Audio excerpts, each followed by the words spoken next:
I live in a fairly big city. Lots of good dog owners, really. People who care about their pets, about the community, and about keeping things clean.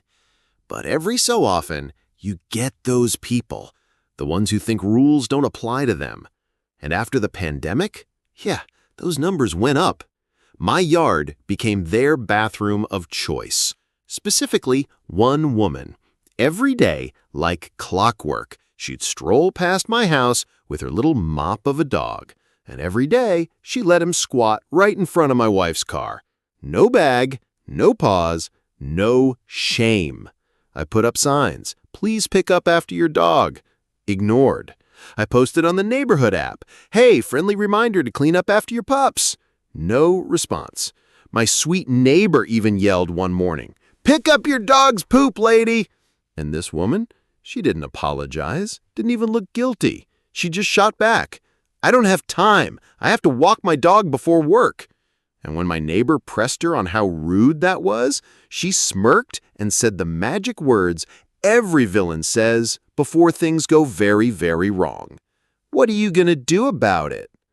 I wasn't some cranky neighbor who hated dogs. In fact, I had lost my best friend not long ago, a 250-pound, gentle giant of a dog who'd been my shadow for years. He was so big, when he pooped, I needed a shovel and a 14-gallon bucket of sawdust just to keep up. And yet, I always cleaned it. On walks, I carried multiple bags because my boy could unload like a freight train.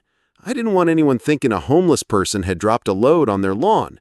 When he passed, it broke me, but I honored him by setting up a little dog treat library in our yard. Free snacks, free poop bags, a bucket for disposal. I wanted local pups and their humans to have what they needed.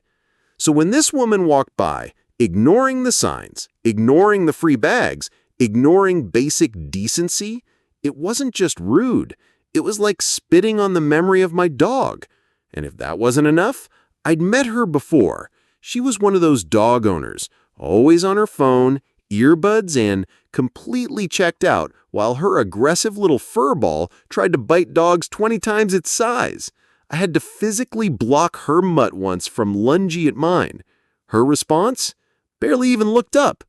This woman didn't care about her dog, she didn't care about people, and she sure as hell didn't care about respect. First step, I checked my security cam.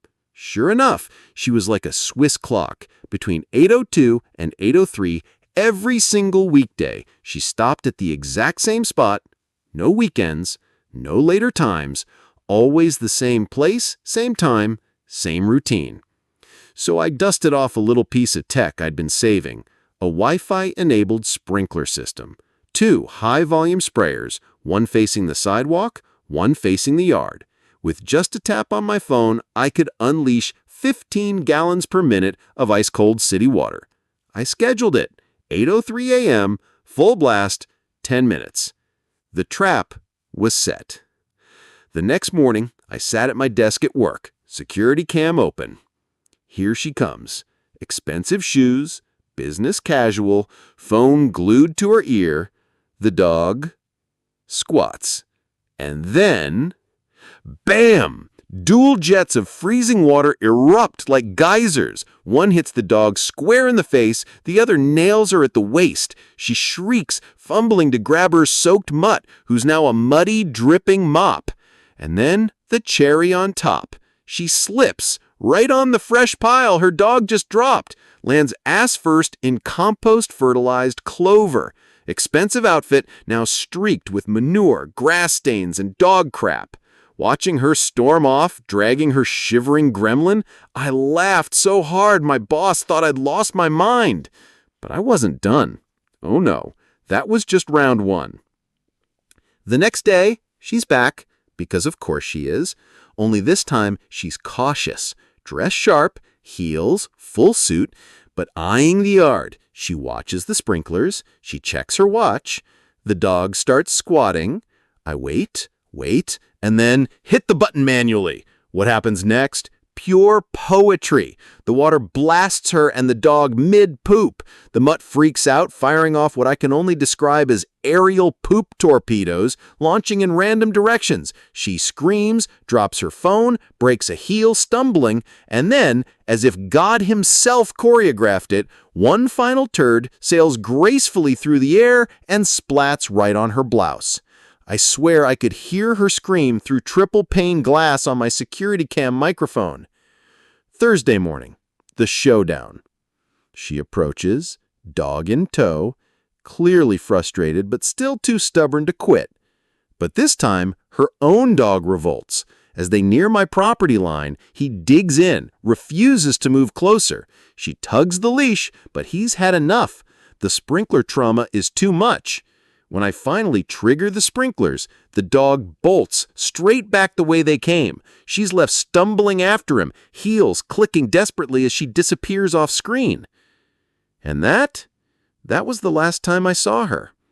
The very next Monday, I spotted her dog again, but this time he wasn't with her. He was with a professional dog walker, friendly, respectful. She even stopped by my little treat library, grabbed a bag, and cleaned up after him. The dog looked happier, lighter, almost relieved. And after a few months, neither she nor her mutt were anywhere in the neighborhood.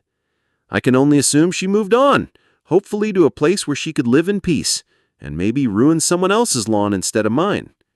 The sprinklers? Still there. These days I just run them early in the morning to keep the grass healthy.